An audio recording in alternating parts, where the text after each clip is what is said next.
You are listening to Lone Star Community Radio on 104.5 KCZWLP Conroe and 106.1 KZCCLP Conroe and worldwide on irlonestar.com.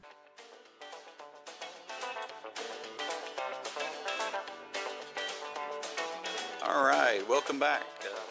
I'm Michael Potter. I'm the horticulture agent for Montgomery County, and talking a little bit about today about our upcoming plant sale that will be next weekend, January 27th on Saturday from 8 to 9 o'clock. We do an educational program that talks about the plants that we have in the plant sale, and then from 9 to noon we actually have the actual plant sale, and that's at 9020 Airport Road, Conroe. And if you need any further information on that, you can go to www.mcmga.com. And you can also call the office at 936-539-7824.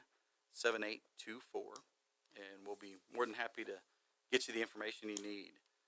In addition to that, we've got an educational program tomorrow morning. In fact, I just heard this afternoon that somebody said that it was in the paper, but it was the wrong date was in there. So the correct date is tomorrow, the 20th, from 8 to 10, and we'll be talking about fruit and nut trees for Montgomery County.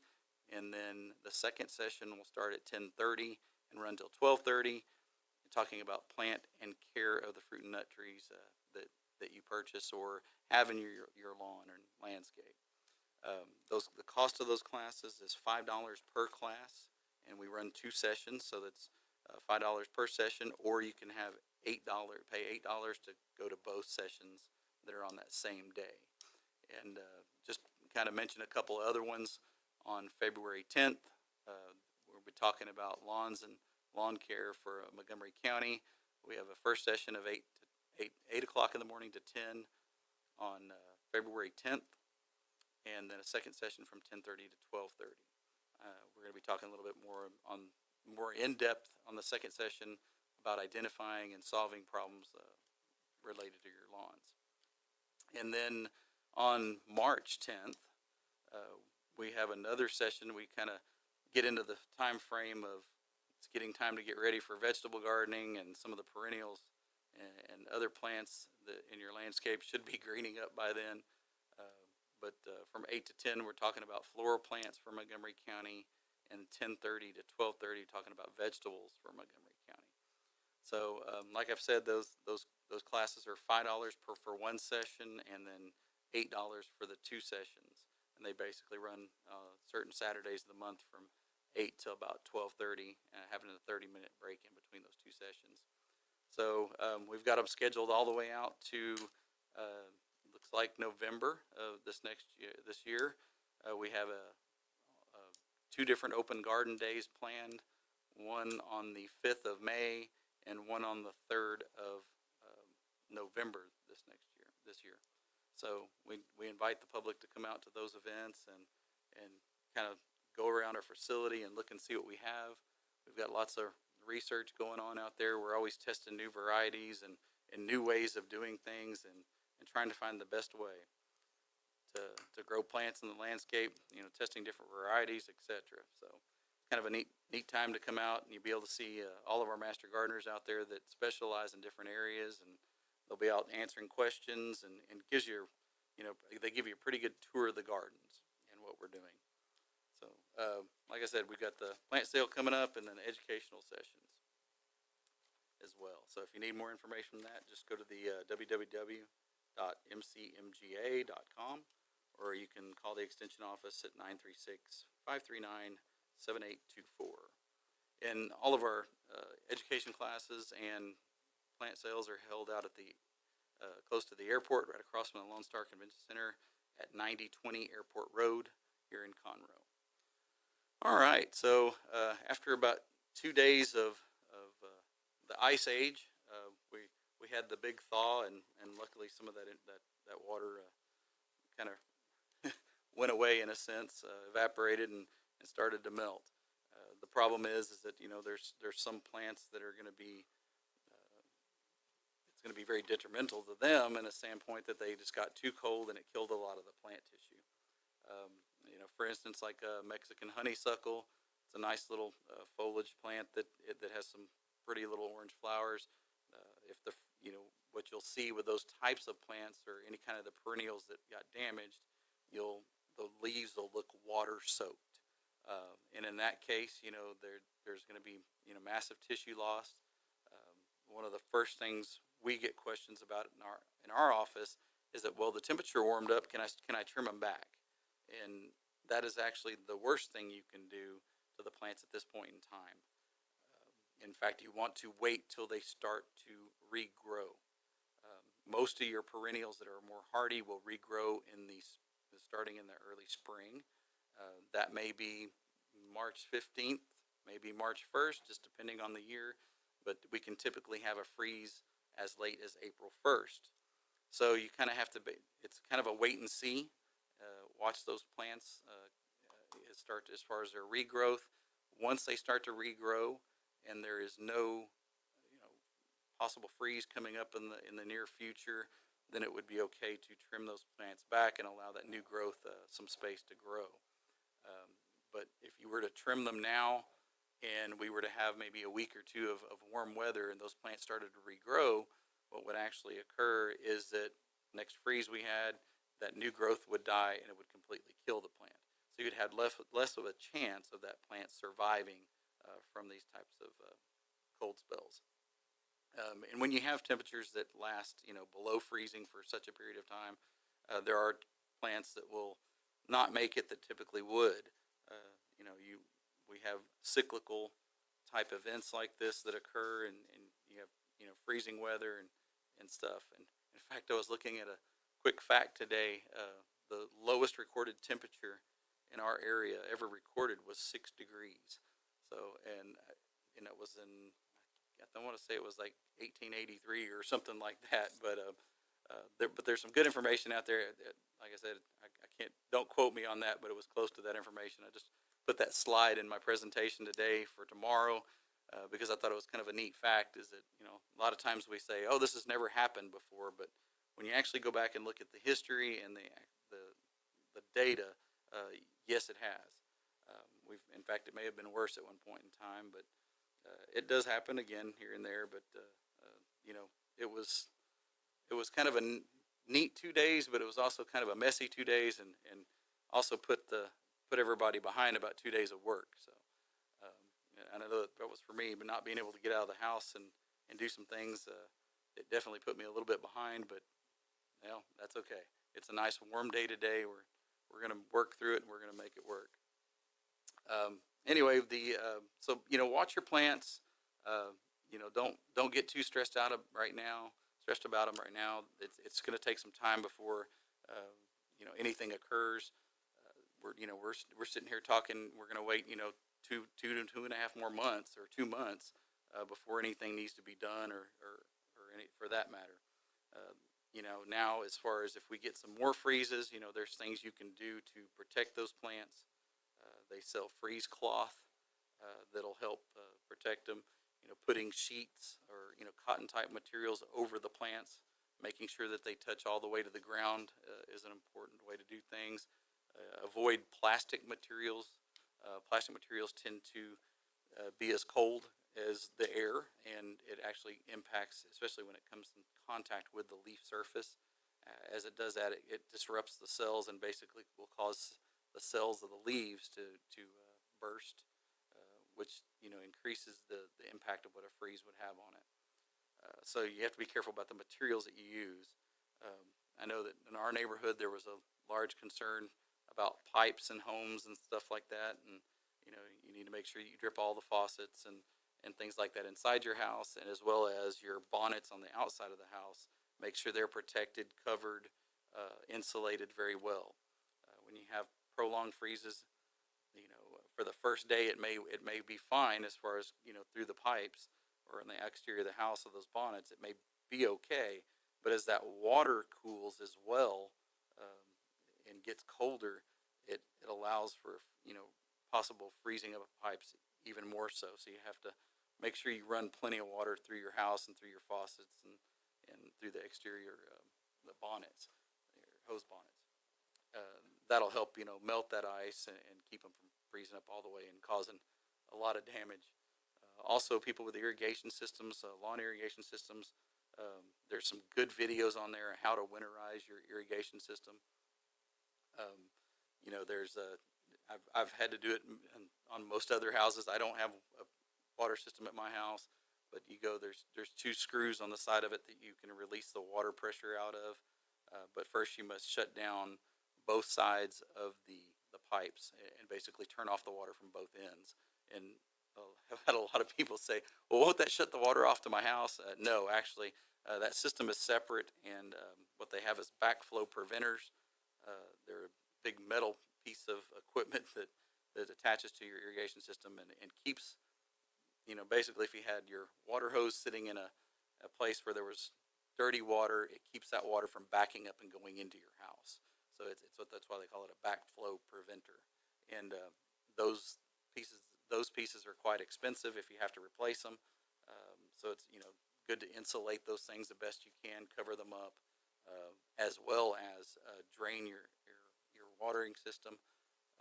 And most of the time, that, like I said, that's just actually turning those two little screws, releasing the water pressure, and typically what you can do is maybe even unscrew one of the tops to one of the outlets that's in your lawn, and the water will release from the system. And what that does is that just allows it to, a place to escape and doesn't let it expand to the point where it's going to pop pipes. And because that's the last thing you want is a broken irrigation system when you need it. But, right now we shouldn't be watering anyway.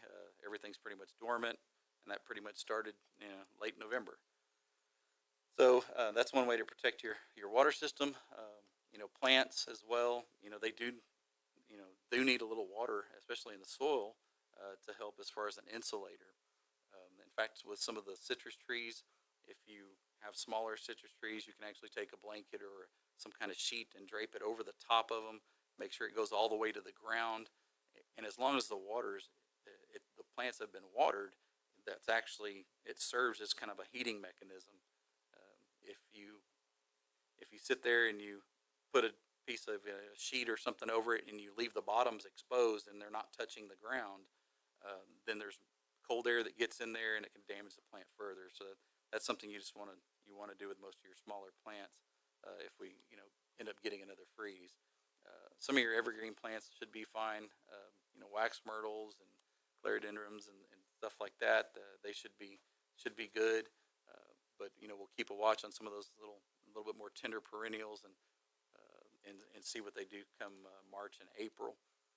That'll be the time that you start looking to maybe trimming them at that point in time, as long as there's not a freezing coming up soon. So we're talking about a little bit about what the freeze has done. We're talking about our upcoming fruit and nut tree sale on the 27th, starting at 8 in the morning. We have a presentation that runs till 9, and from 9 to 12 is the actual plant sale.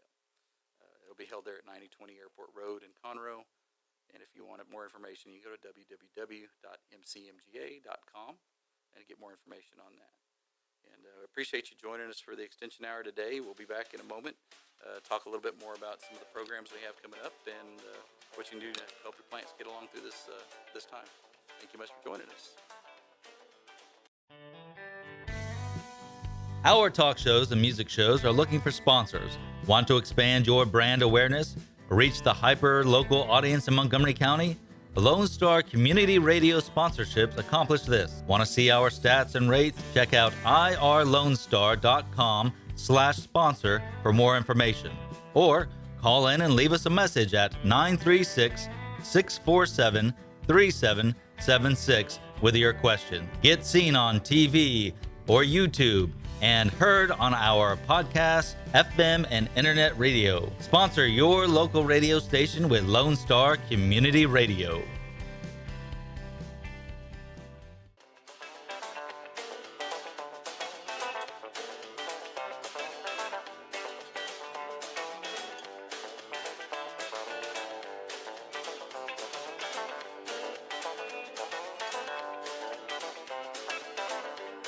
Alrighty, welcome back to the Extension Hour. My name is Michael Potter. We're sitting here today talking about a little bit about upcoming events from the Extension Office, and talking a little bit about what the freeze has done to plants and what you can expect here in the next couple of months. Uh, we've got good weather today, fortunately, and I guess they say that we're going to possibly get 30% chance of rain tomorrow or something like that. So we'll see how that turns out. Last I checked, the soils were pretty much saturated, and we have enough melted moisture to last us a while. But just depends on where you were. And I know I was talking to somebody that was out over in the College Station area, and they said they didn't have as much moisture associated with the storm that we did, but they still got quite a bit. So it's one of those things that Mother Nature has a way of controlling kind of what we see and what we do. She had a big hand in having the right conditions to provide us some nice ice and snow. Probably some of the biggest snowflakes I've seen. So, I mean, size of cotton balls, $50. I was impressed.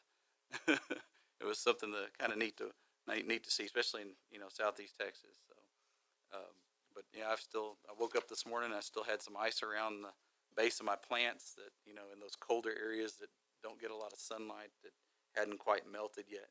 So, probably gonna be probably should be all gone by this afternoon with the warm temperatures. But like I said, we've got a few things coming up at the extension office. So we've got more programs scheduled out all the way into November. In fact, in June we are talking about butterflies and birds in our gardens. In July, we're going to be talking about water for lawns, plants for beginners, and then also talking about from a second class, we're going to do a little bit more experienced version of that for a little bit more advanced version. And then in August, we're talking about fall vegetable gardening, and then bees in our gardens. And then in September, talking about native plants, and then roses as far as selection and care of roses. So we've got wide variety of different types of topics and educational programs for our public. We always get phone calls that people want to know how to grow herbs and how to what plants do I plant in the shade. So these are the types of classes based on the volume of phone calls we get in our office. These are the type of questions that we get that are common. So we try to provide some educational opportunity for the public to come on out and number one, see our facility, see what we do, and get a better understanding for what extension is. We have those programs typically on Saturdays where it's very hard to have them every Saturday based on the amount of things that go on throughout the county. We know that there's multiple events going on. In fact, I think there's even the day we're having a plant sale, there might even be another one going on at the same time somewhere else, maybe in northern Harris County or something like that. But like I said, we're having ours on January 27th, starting at 9 o'clock for the actual sale and ending at noon. But from 8 a.m. to 9 a.m., we're actually having a little educational presentation where we'll talk about what plants are in the plant sale. And then, of course, we have our Saturday educational programs that are scheduled around throughout each month. We've basically have something every month this year except for December.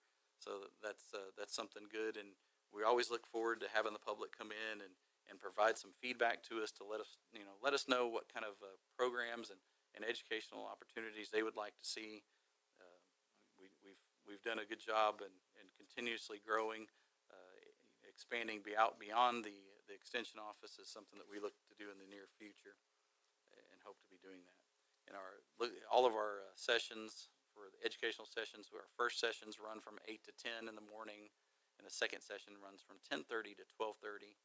And the cost of each session would be $5, but if you want to attend both of them, you just pay $8 for that day, and you're good to go.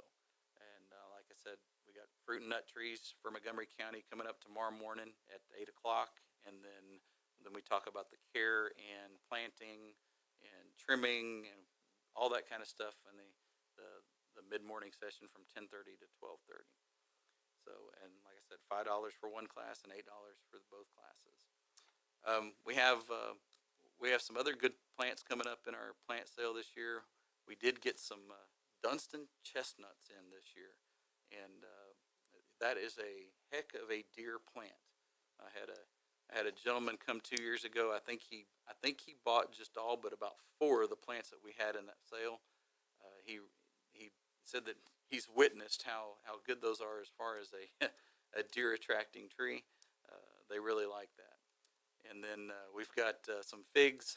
If you like figs, we've got some several different varieties of figs that'll be in our plant sale.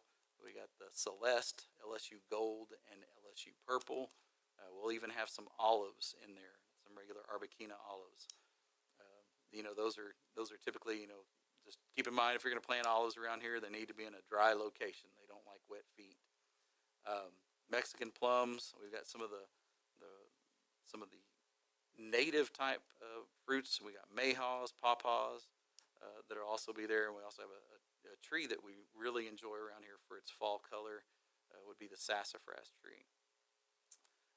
We'll have also we got strawberries galore.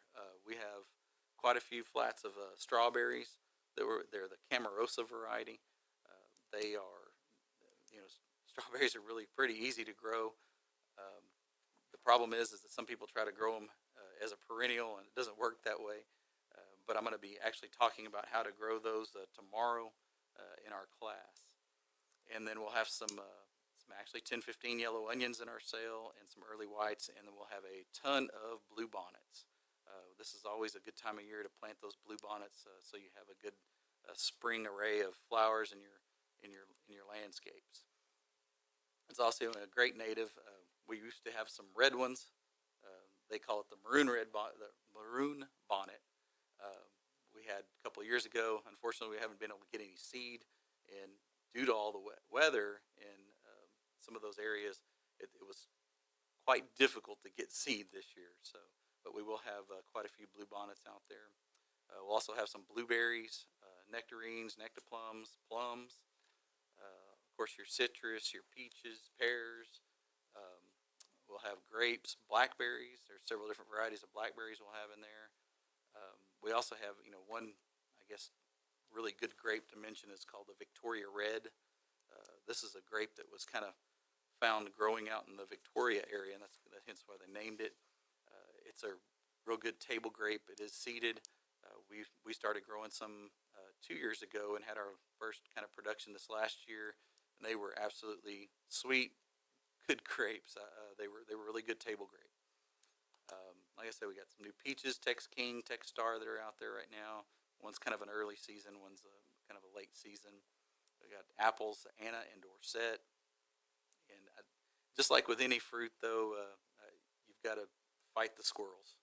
That's one of the biggest complaints we ever hear is that I like the plant, I love to eat the fruit, but I have to battle the squirrels. So it's a lot of what we have around here, and there's little ways you can get around the squirrels. But and we also have information about that at our extension office. We'll even have some jujubes, Pakistan fruiting mulberries. Pakistan fruiting mulberries. So there's nothing better. I've got a fruiting mulberry in my backyard. It's not the Pakistan one. The Pakistan one, the fruit is actually about almost 2.5 inches long. The regular kind of semi-native mulberry that we have here, are quite smaller. They're about the size of a quarter at biggest, and of course they stain you pretty good. I've had my kids go out in the backyard, and they'll eat a few off the tree with me when they're ripe during the springtime. But we'll have some of those fruiting mulberries. We also have some persimmons, several different varieties of pecans if you want pecans. And pecans is one of those types of trees that you can use it as a landscape tree. It's a great landscape tree as well as a good production tree for your landscape. We've got, like I said, we've got, it looks like, I think, 3,000 plants, individual plants that'll be sold at our plant sale coming up on January 27th, starting at 8 o'clock in the morning with a little educational presentation about the plants in the plant sale, and then from 9 to 12 we'll have the actual plant sale, and those prices of those plants, just depending, some of the smaller type plants, they'll run you, like when it comes to your onions and some of those other strawberries, let's see, strawberries are looking like 24, 28 for flat, so $4, $2 to $4 something for 4 inch. And then onions, $5 for onions, packet of onions. So, and you're looking at some of the fruit trees.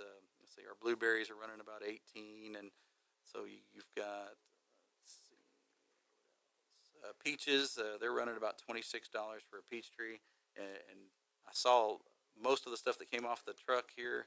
They're pretty large as far as their size. $15 for grapes, $18 for, we have, oh, that's a good one to mention right there. How many of you like to grow raspberries? How many of you knew you could actually grow raspberries here? Well, there is one that's out there that's called the It's All raspberry.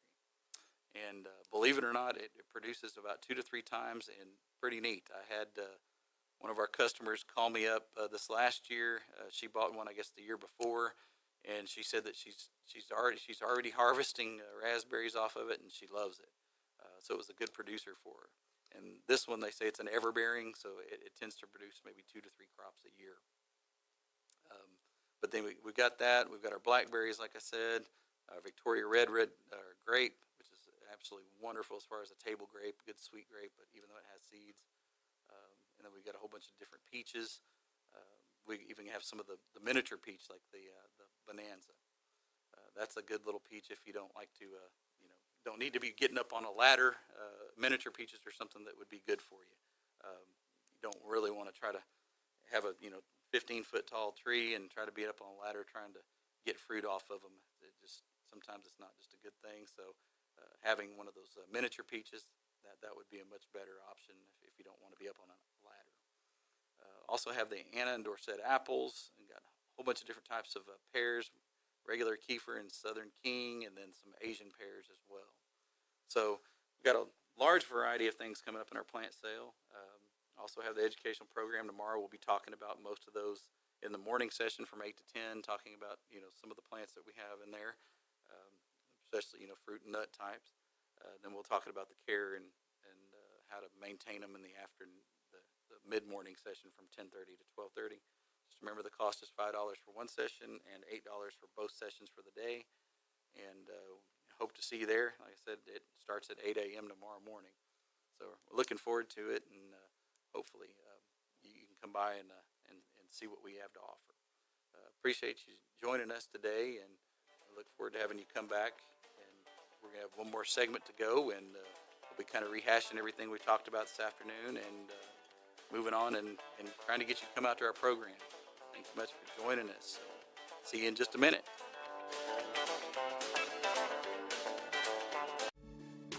Relax with a cup of joe or your favorite drink for the Conroe Lake Conroe Chamber of Commerce Chamber Chat. The show airs on the first Tuesday of the month at 11 a.m. on Lone Star Community Radio. Join hosts Courtney Galley and Brian Bondi as they chat about the Chamber's events and programs for the month, and invite Chamber members into the studio to talk about their upcoming events and businesses. Learn about your Chamber with Chamber Chat every first Tuesday at 11 a.m. All right, welcome back. My name is Michael Potter. I'm the horticulture agent here from Montgomery County.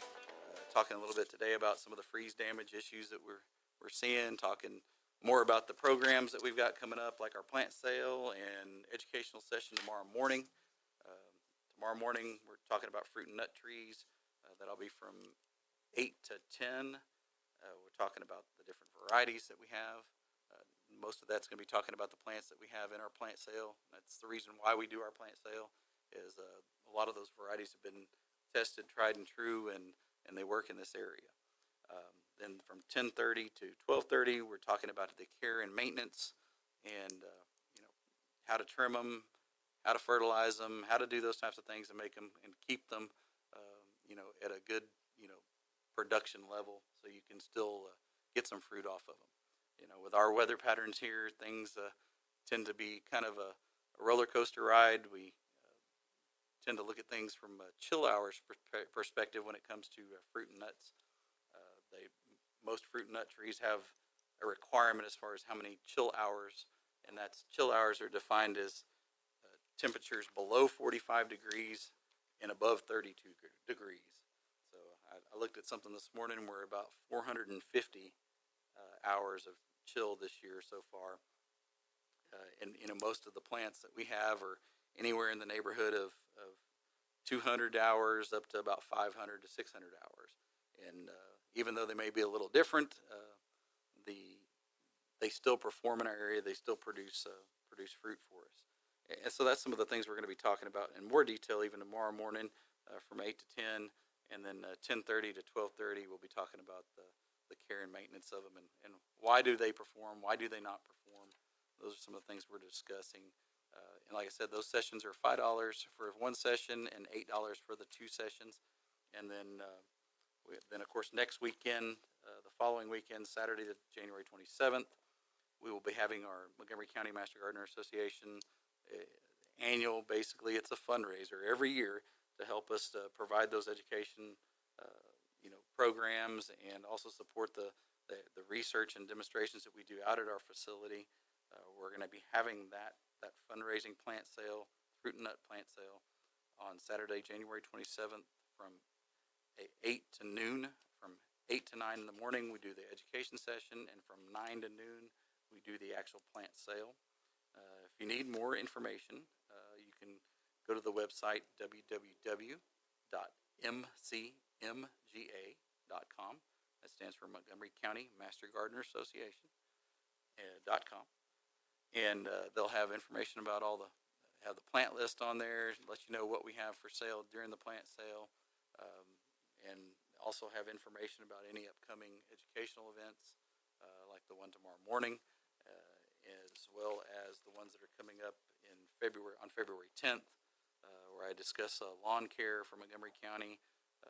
This last year was kind of rough on many people's lawns, and that's probably 90% of the phone calls that we get in our office is lawn related. We had bad instances this last year of a large patch and also chinch bugs and also sod webworms. And those are things Mr. Daly and I, when he comes to talks, we talk a lot about that, and we talk a lot about water issues, and some of the latest has been air quality issues. So I'm kind of anxious to see what comes out of that and what kind of programs we can start doing for air quality issues. But anyway, the water's been one of those things that's been a hot topic in many areas of the state, especially after some of the droughts. This last year, we've lost a lot of trees due to excessive water or due to lack of water. When you have inconsistencies year after year, you suffer 2 years of droughts, and all of a sudden you get 2 years of major overflow of water. You start to have root issues. You start to have a lot of problems with natural trees that are out in the native type trees that are out in the wild. So it makes them more susceptible to a lot of issues, insects and disease problems. So anyway, we've kind of moving on with some stuff. We've talked a little bit today about some of the hardships of what's going to happen with your plants in the landscape. They're going to be suffering from a lot of leaf loss. You're going to have what looks like water-soaked leaves. The best thing you can do for all those types of plants is just leave them be. It's not going to be, like I said, until mid-March or maybe even April before those plants start to regrow. That'll depend upon soil temperatures. Once soil temperatures and air temperatures reach a certain temperature, we're going to start seeing regrowth in most of those plants. I would say probably if you don't see any growth by June 1, it may be dead. But the whole fact is that they're going to be impacted.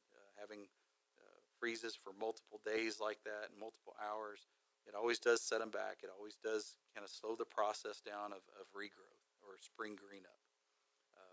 Make sure you don't trim those plants at this point in time. You don't want to expose any other growth, new growth, to any additional freezes that may occur.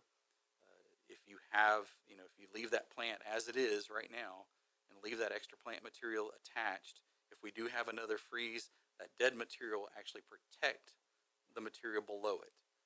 So if you let's say you went out there and you cut that plant in half, basically you're going to lose another half of it if we have another freeze.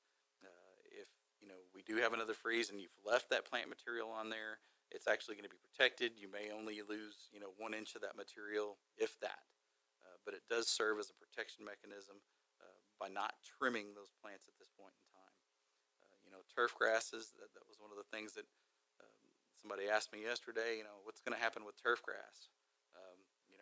That does depend upon soil temperature. A lot of times, especially St. Augustine grasses, are the least brown during the winter time. They don't go as dormant as some of the other grasses, but when you have prolonged freeze events like this, you do have some dormancy that takes place. So it may take it a little longer this year to respond to when soil temperatures come up, and a little bit longer to respond to green up for us. But like I said, we've got some good things coming up here in the next couple of months. If you'd like some information about some of these classes, go to the www.mcmga.com. That's our Montgomery County Master Gardener Association website. We announce all of our plant sales through there, all of our Saturday educational sessions that we're doing. You can also call the office at 936-539-7824. And we can give you all the information you need. If you have questions about plants, what to plant, what not to plant, that type of stuff, we can help you there. If you have just general plant questions, we can always help you out. So, like again, you want that information, you can go to www.mcmga.com. We appreciate you being with us today. We hope to see you tomorrow morning, and if not, hope to see you at the plant sale. Thank you much for joining us. Have a great day, and stay warm. Thank you for checking out this production of Lone Star Community Radio. Lone Star Community Radio is Montgomery County's community radio station. Don't forget to check out this show and many others across the Lone Star Community Radio Network, either live on Conroe's FM 104.5, 106.1, the Lone Star Internet Radio app, or irlonestar.com's live audio stream, and on replay on podcast, Channel 12's Our City TV in Conroe, or Channel 21 KVQT in Houston, and of course their YouTube channel. This production is copyrighted and all rights are reserved by Lone Star Community Radio. Have a question regarding this program or other Lone Star Community Radio shows? Want to sponsor or start your own show? Call the station message line at 936-647-3776 or email the station at lscrstudios@gmail.com.